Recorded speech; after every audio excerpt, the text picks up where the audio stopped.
하나님 말씀 갈라디아 5장 22절로 24절까지 함께 합독합니다.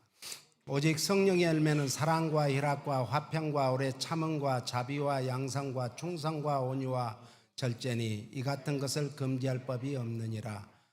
그리스도 예수의 사람들은 육체와 함께 그 정과 욕심을 십자가에 못 박았느니라. 아멘. 오늘은 이 교회력으로 고난주일, 고난 종려주일이라고 합니다. 내일부터 이제 토요일까지는 고난주간이라고 하죠. 그래서 한 주간을 이제 우리는 더 경건하게 살아야 될 줄로 믿습니다. 그래서 예수님이 이제 이 경건한 기간에 피 흘려 돌아가신 그것을 생각하면서 이번 주간은 특별 새벽 기도회로 드리게 되며 우리 모두 다 함께 새벽을 깨우셔서 기도로 승리하시기를 바랍니다. 그리고 다음 주일은 부활절입니다. 이번 주 목요일 밤에 예수님께서는 제자들과 함께 성만찬을 이제 거행했습니다. 떡을 떼시면서 예수님은 자신의 몸이 십자가에서 피 흘려 이제 죽으실 것을 예언했습니다. 그때 제자 중 한 사람인 가룟 유다는 예수님을 배신했습니다. 그런데 예수님께서는 배신의 아픔보다는 인류 구원의 대사명을 감당하기 위해서 기도하셨던 것입니다. 기도는 따라서 쓰세요. 기쁨으로 기도해야 됩니다. 감사함으로 기도해야 됩니다. 하나님의 뜻을 구하기 위해서 기도해야 됩니다. 하나님의 뜻대로 살기 위해서 기도해야 됩니다. 아멘. 빌립보 교회의 이 불화의 요인이 된 것이 뭔가? 우리는 지금 빌립보서 2장 5절부터 이제 12절까지 11절까지 계속 이제 강해 설교를 하고 있는데 이 빌립보 교회가 아주 큰 불화가 된 요인이 뭐였냐면은 유오디아와 순두계의 문제에 대해서 이제 바울은 다시 나누지 말고 교회가 하나 되어야 된다라는 것을 1절로 3절에 말씀하시면서 몇 가지 확고한 덕을 세워야 된다. 그래서 믿음에는 무엇이 필요해요? 덕이 있어요. 덕. 그래서 이제 당시 빌립보 교회 상황이 사도 바울이 투옥이 됐습니다. 감옥에 갇혔습니다. 그러니까 얼마나 지금 마음적으로도 굉장히 슬프고 힘들고 어려울 이때에 이 자신들이 또 개개인적으로 당하는 고난과 핍박, 예수 믿는 사람들을 이제 잡아다가 옥에 가두고 죽이는 이때에 불안에 떨고 있었습니다. 그리고 내부의 불화 등으로 어둡고 무겁고 침침한 그런 정말 빌립보 교회의 상황이었습니다. 그럼에도 불구하고 사도 바울이 권면할 수 있었던 것은 사도 바울은 가감히 권면하는 것이 고린도후서 12장 9절부터 이렇게 말합니다. 같이요. 내게 이르시기를 내 은혜가 내게 족하도다. 이는 내 능력이 약한 데서 온전하여짐이라 하신지라. 이러므로 도리어 크게 기뻐함으로 나의 여러 약한 것들에 대하여 자랑하리니 이는 그리스도의 능력으로 내게 머물게 하려 함이라. 그러므로 내가 그리스도를 위하여 약한 것들과 능력과 궁핍과 핍박과 곤란을 기뻐하노니 이는 내가 약할 그때에 곧 강함이니라. 우리는 지금 세계가 경제적으로 어려운 이때에 우리는 약해 있습니다. 지금 어떤 사람은 또 몸이 약해 있습니다. 어떤 사람은 뭐 자녀 문제로 여러 가지 문제로 인해서 약해 있습니다. 그런데 약할 때 하나님께 기도해서 정말 능력을 받으면 강한 자가 될 수 있는 거예요. 그리고 오늘 약한 것들과 그리스도를 위하여 약한 것들과 능력과 궁핍과 핍박과 곤란을 오히려 기뻐한다. 이게 기독교는 역설적입니다. 바울은 지금 역설적인 말을 하고 있습니다. 왜 그런가?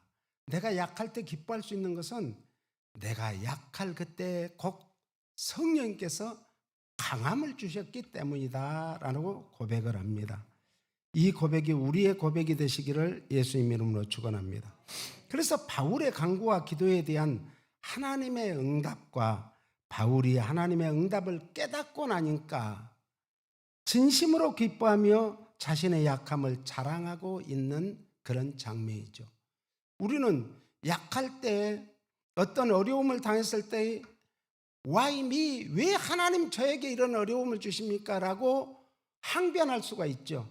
그런데 그때 항변할 것이 아니라 하나님의 뜻은 어디에 있을까? 이 가운데 하나님이 나에게 주신 메시지는 뭘까? 하나님이 나에게 어떻게 앞으로 살아나가라고 이런 어려움을 주실까라는 것을 깨닫기 위해서 기도해야 된다는 것이죠.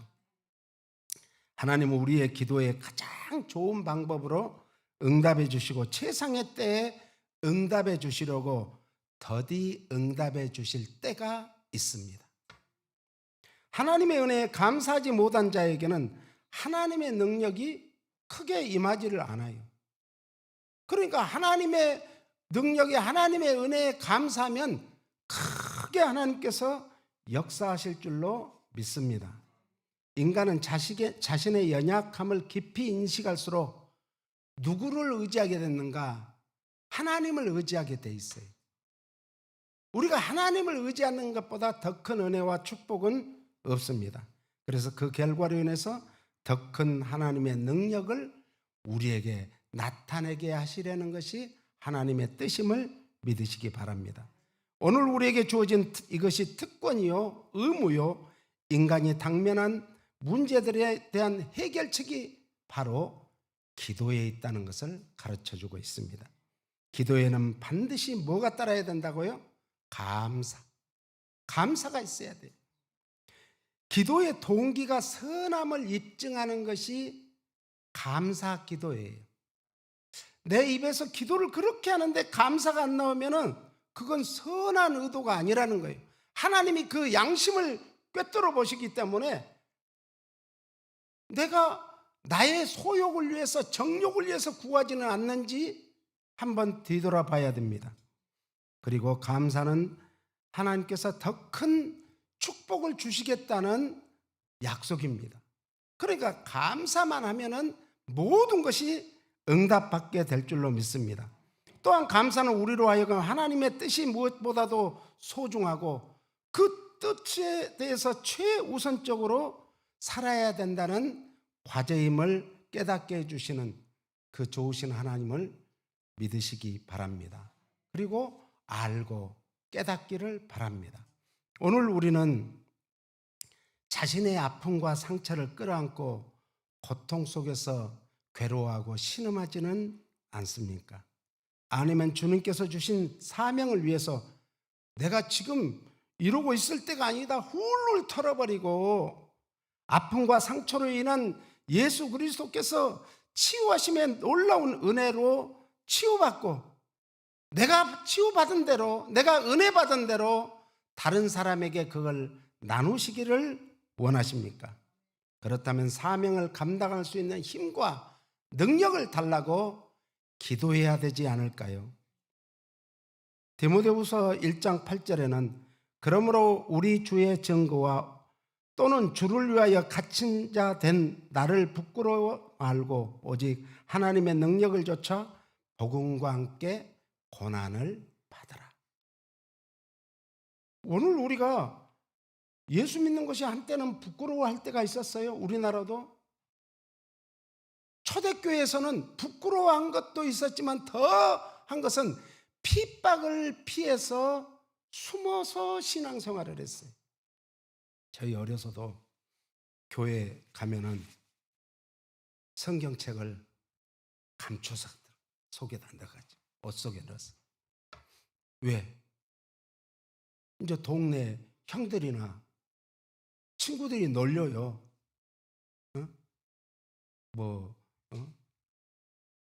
교회 갔더니 눈 감으라 하더니 신발 훔쳐갔다고 이런 노래나 부르고 그러니까 그게 창피해가지고 성경책을 딱 옷 속에다 넣어가지고 가는데 모르겠어요. 부끄러운 일이죠. 그런데 우리는 담대하게 예수 믿는다는 것을 선포를 해야 돼요. 이 마귀는요, 움츠릴 때 제일 좋아해요. 움츠려서 무슨 일이 있을 때 움츠리고, 우리는 어깨를 당당히 펴고 담대히 나는 예수쟁이다. 할렐루야. 예, 그리스도인이라는 이 말이 초대교회에서 안디옥 교회에서 최초로 이 이름을 붙였는데 그 예수쟁이라 이 말이 우리 순수한 말로 얼마나 처음에는요 조롱했어요. 그리스도인이라는 것은 예수쟁이라 이렇게 조롱을 한 말이에요. 그런데 그것을 부끄러워하지 아니하고 이방을 향해서 담대히 복음을 전했을 때 그들에게 오히려 그것이 능력이 되고 권능이 된 줄로 믿습니다.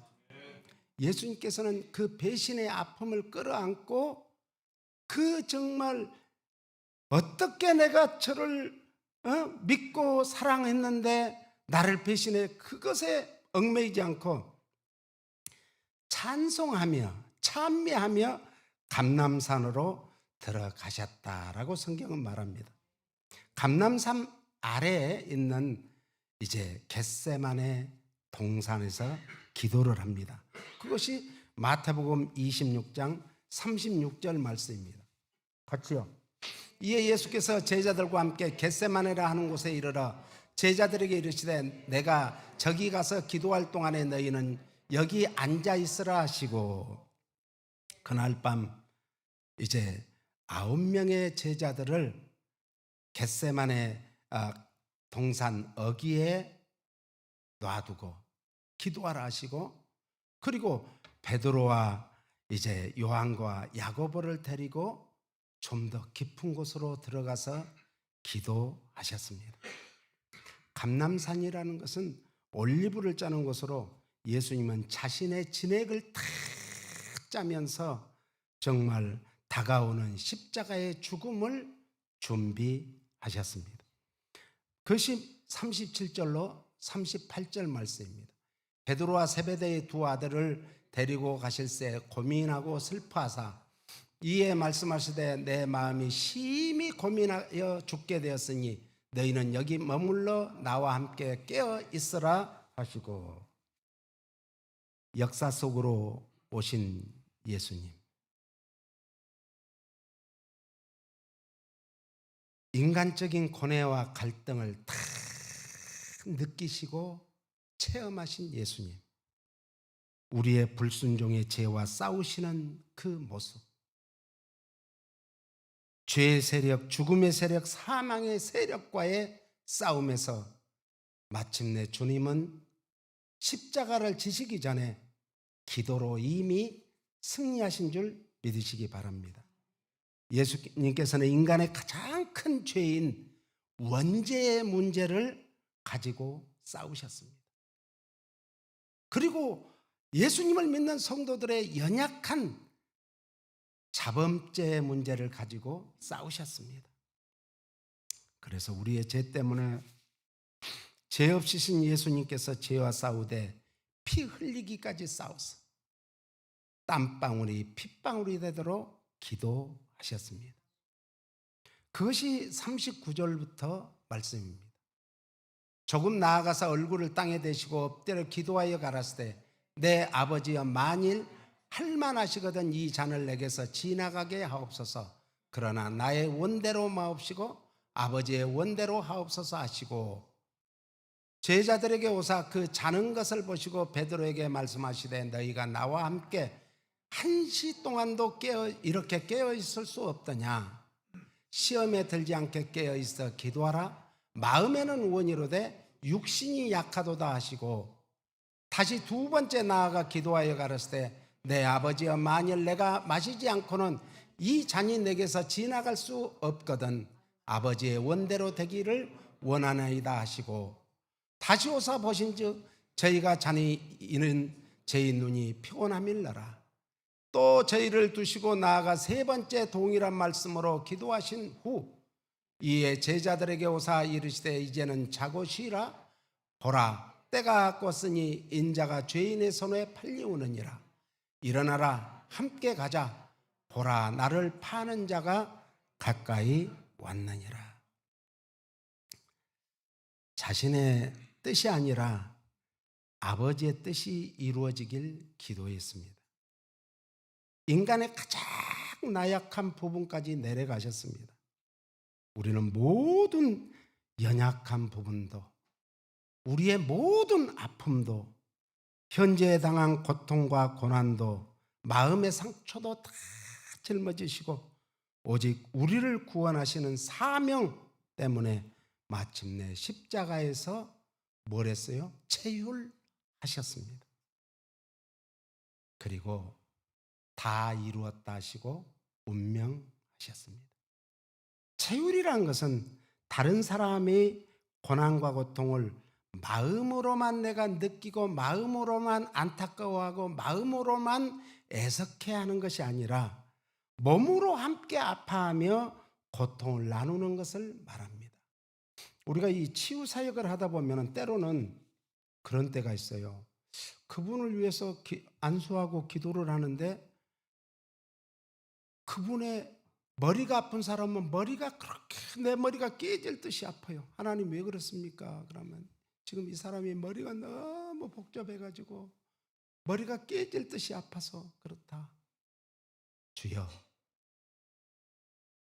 이렇게 아프군요. 주님 불쌍히 긍휼히 여겨 주셔서 정말 이 머리가 깨질 듯이 아픈 머리를 깨끗이 치유해 주시옵소서. 예수님의 십자가에 못 박힌 손으로 치유해 주시옵소서. 그럴 때 치유가 나타나요.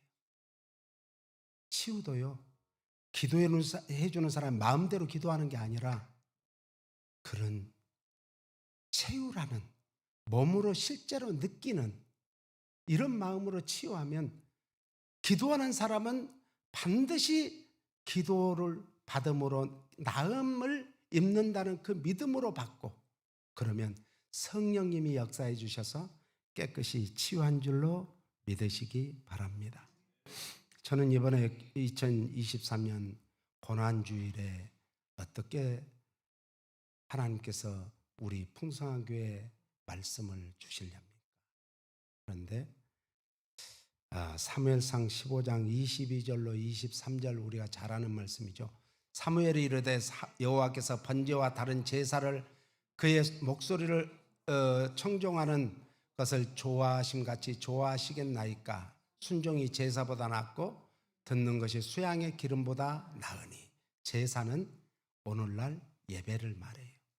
이런 거여가는 것은 점치는 죄와 같고 완고한 것은 우상에게 절하는 죄와 같음이라. 왕이 여호와의 말씀을 버렸으므로 여호와께서도 왕을 버려 왕이 되지 못하게 하셨나이다 하니 순종이 제사보다 낫다. 제사, 예배에 대한 말씀이에요. 지금 팬데믹을 거쳐오면서 우리는 예배에 너무 소홀히 하고 예배를 너무 멀리하고 아직도 예배 때 나오지 않는 분들이 많이 있습니다. 마음이 아프죠. 그분들을 위해서 기도하면 가슴이 아프죠. 사무엘 이후 선지자들에 의해서 합당한 예배의 기본 자세가 뭘까 거듭 강조하는 거예요. 하나님께 드리는 예배의 기본 자세는 따라 쓰세요. 하나님의 법대로 드려라. 하나님의 법대로 드리는 것이 우리는 정말 에발산에 가야 진정한 예배인 줄 알고 그리심산에 가야 진정한 예배인 줄 알고 예루살렘에 가야 진정한 예배인 줄 알았는데 우리는 진정과 신령으로 드리는 것이 진정한 예배라고 예수님은 가르쳐 주셨습니다. 하나님의 말씀에 온전히 순종하는 것이 예배예요. 아무리 예배를 저 히스패닉들 예배 드리는 거 보면요, 밤새 예배 드려요. 밤새 예배 드린다고 그 예배가 좋은 거죠, 예배는. 그런데 그 예배가 잘못하면 자기 도취돼서 예배 드리는 경우가 많아요. 그건 아니죠. 하나님 말씀에 순종해서 내가 오늘 이후로부터 말씀대로 살아야 되겠구나, 이렇게 순종하는 거예요. 예배의 형식보다 예배자의 마음이 더욱 중요함을 가르쳐줘요. 재물은 점도 없고 흠도 없고 티도 없어야 돼. 깨끗해야 돼. 그것이 뭔가? 회개예요, 회개. 회개는 내 영혼을 깨끗하게 하고, 영혼이 깨끗함으로 육신이 깨끗해지고, 육신이 깨끗함으로 하나님께 영광을 돌릴 수 있음을 믿으시기 바랍니다. 그래서 회개가 제일 우선이에요. 그래서 교회에 와서 맨 먼저 다 기도할 때 하나님 감사합니다. 오늘 또 이렇게 교회에 나와서 예배 드릴 수 있는 은혜 베푸심을 감사합니다. 오늘 또 지난 한 주일 동안 이런 죄를 지었습니다. 하지 말아야 될 말로 지은 죄, 제가 하지 말아야 될 그런 행동으로 지은 죄를 회개하시, 그리고 하나님 앞에 산 제물로 드려야 될 줄로 믿습니다. 그러면 점이라는 것은 이제 원죄를 말해요. 원죄. 흠이라는 것은 어때요? 상처가 나고, 그리고 흠이라는 것은 자범죄예요.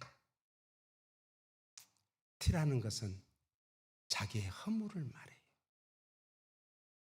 우리는 원죄도 용서받고 자범죄도 용서받고 우리의 허물도 용서받은 줄 믿으시기 바랍니다. 이스라엘 백성들이 진실로 회개하고 애통하기만 하면 하나님의 온전한 심판을 면할 수 있는 기회가 주어졌다라고 외친 것이 요엘서 2장 12절로 14절 말씀입니다. 여호와의 말씀에 너희는 이제라도 금식하며 울고 애통하고 마음을 다하여 내게로 돌아오라 하셨나니 너희는 옷을 찢지 말고 마음을 찢고 너희 하나님 여호와께로 돌아올지어다. 그는 은혜로우시며 자비로우시며 노하기를 더디하시며 인애가 크시사 뜻을 돌이켜 재앙을 내리지 아니하시나니. 심판하지 않는다는 거예요. 이 기회를 놓쳐버린다면 영원히 심판의 결과로 지옥 불구덩이 속으로 들어갈 수밖에 없다라는 말씀입니다.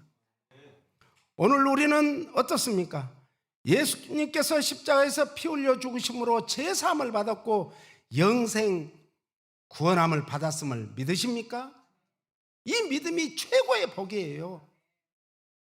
예수님께서 온전히 하나님의 말씀에 순종한과 같이 우리도 하나님의 말씀을 들을 때 방망이 같은 말씀, 불 같은 말씀, 우리 심령을 때리고 방망이 같은 말씀이, 그래서 회개에 합당한 열매를 맺으시기를 원하십니까?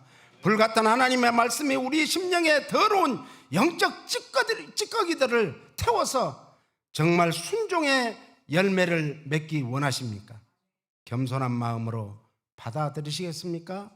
마음을 다하고 뜻을 다하고 성품을 다하고 목숨을 다해서 하나님의 뜻대로 남은 여생을 살기 원하십니까? 그렇다면 하나님의 말씀에 순종만 하면 돼요. 순종. 쉬워요. 그런데 왜 그런가? 내 자아가 더 강해서 그런 거예요. 내 자아가. 그래서 우리는 예배는 따랐어요. 예배는 생명입니다. 예배는 축복입니다. 예배를 통하여 하나님을 만나시고 하나님께 영광 돌리시고 새 힘을 얻으시고 능력과 권능과 축복을 받아 남은 여생을 힘있게 사시길 예수님 이름으로 축복합니다. 기도하겠습니다. 그렇습니다. 2023년 고난주일에 저희들에게 주신 하나님의 귀한 말씀은 예배를 회복해라. 예배를 하나님이 원하시는 방식대로, 하나님이 원하시는 대로 하나님의 마음에 흡족하도록 드려라. 이 말씀이 우리에게 주신 귀한 말씀임을 믿으시고, 금년 남은 이제 9개월 동안 하나님이 주시는 힘과 능력으로 새 힘을 얻고 이 땅에서 사는 날 동안 힘있게, 능력있게, 권능있고 권세있게 살도록 축복해 주시옵소서.